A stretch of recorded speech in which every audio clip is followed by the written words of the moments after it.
Bonjour tout le monde, j'espère que vous allez bien. Moi, c'est Léa Wisteria et je suis costumière, donc je vous parle ici de couture, de costumes historiques et fantastiques et tout ce qui va autour. Pour le silence radio de ces dernières semaines, j'ai été débordée de commandes très urgentes et ça m'a pris énormément de temps, donc j'ai pas pu faire de nouvelles vidéos et j'ai pas eu le temps de filmer non plus. Mais je vais me rattraper, promis. Alors, ça va être difficile de continuer le rythme de faire une vidéo par semaine. Mais je vais peut-être essayer de faire une vidéo toutes les 2 semaines déjà et on verra ce que ça donne. Voilà. J'espère que vous êtes encore nombreux à me suivre. Enfin, nombreux. Quelques-uns, en tout cas, on va dire. Ça me fait vraiment chaud au cœur de savoir que vous êtes là et que vous suivez mes aventures. Alors, cette vidéo est un peu particulière car cela va être mon premier vlog. Et oui, ce week-end, je vais dans un festival médiéval fantastique en Normandie, donc je me suis dit que j'allais vous amener avec moi. Le festival s'appelle Cidre et Dragon, et c'est la première fois que j'y vais, donc je vais vous donner mes impressions. Et on va essayer de s'amuser en espérant qu'il ne fasse pas trop froid ni trop pluvieux, parce que pour l'instant, la météo est pas très... elle est pas avec nous, quoi. Ben voilà, allons-y.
Combattant qui va l'affronter, Romain.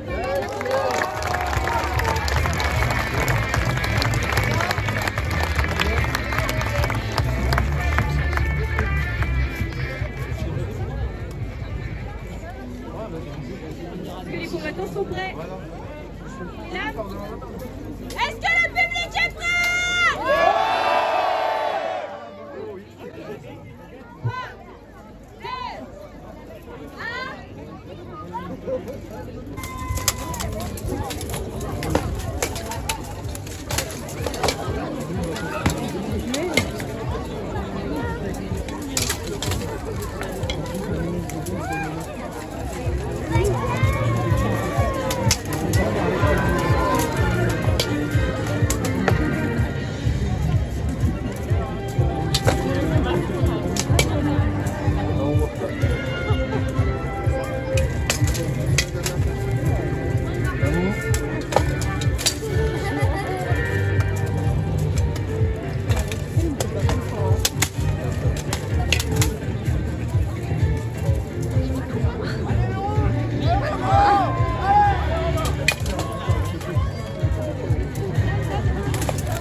dégustation de cidre.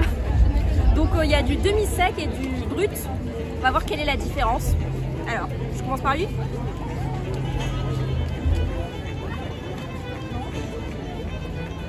C'est bon. Et celui-là, j'ai déjà goûté en vrai. C'est brut. Yes.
Bon, take two parce que le micro il marchait pas. C'est toujours comme ça. C'est toujours comme ça, oui. Alors, ben voilà, Cidre et Dragon c'est fini. Qu'est-ce qu'on en a pensé? C'était vraiment un super festival. Ouais, c'était vraiment super cool, on s'est bien amusé. On a rencontré plein de gens que je connaissais déjà, mais parce que j'aime bien, beaucoup de mes amis aiment se costumer, comme moi. Voilà. Il y avait beaucoup de monde, ça c'est sûr. C'était très... il y avait beaucoup d'affluence. C'était difficile de circuler dans la grande allée, surtout. Après, il y avait beaucoup de stands, ça c'était vachement bien. Il y avait beaucoup de stands et pas de dropshipping, je crois. Les dropshipping, c'est quand c'est des gens qui revendent des articles que tu peux trouver à 3 € chez AliExpress ou sur Amazon. Enfin, vraiment, c'est de la mauvaise qualité. Là, on voyait que c'était des vrais artisans. Donc, c'était vraiment bien. Les gens étaient très sympas. J'ai voulu craquer souvent, mais je n'ai pas beaucoup craqué. Ça va. Surtout pour la nourriture et la boisson. On a surtout dépensé pour ça. Ouais, c'est ça. Non, sinon il y avait de quoi acheter. Il y avait à la fois des costumes, des couteaux, Des des épées, bijoux. des bijoux, ouais. Non, franchement, Des illustrations aussi. des illustrations. Non, c'était vraiment bien. Alors le petit bémol, ouais, il y avait pas trop de... La programmation était un peu... Après, on est arrivé un peu tard samedi, donc peut-être qu'on a raté un peu la programmation. Mais, Le soir aussi. et le soir, ouais, on n'est pas resté le soir. Mais c'est vrai qu'on a un peu raté tous les spectacles, tout ça. Normalement, il devait y avoir un spectacle de feu, un concert, enfin plusieurs concerts. Tout ça, on l'a pas fait, donc c'est un peu dommage. On regrette un peu, mais bon, ce n'est que partie remise. Que dire d'autre? Quel est ton ressenti de Moldu? Mon ressenti de Moldu, oui, moi je suis pas du tout dans cet univers-là. À la base, on m'a forcé à venir, non, je déconne. Non, franchement, c'était vraiment un super festival. Il y avait vraiment de quoi faire, des belles animations, des concerts. Ça, peut-être qu'on aurait mis à assister un peu plus longtemps, plus près, mais non, franchement, c'était assez complet. C'était dans une bonne ambiance. Il y avait à la fois des gens qui ne connaissaient pas grand-chose, je pense, des novices comme moi. Enfin, pas novices forcément, mais... Et d'autres étaient vraiment costumés dans le jeu. Donc, franchement, c'était sympa. Voilà, donc c'était Cidre Dragon, festival de Medieval Fantasy qui a lieu à Merville-Franceville en Normandie tous les 3e week-end de septembre. On a essayé et c'était cool. Et maintenant, retour à la réalité, à la région parisienne. Retour au boulot. Dédicace à la team.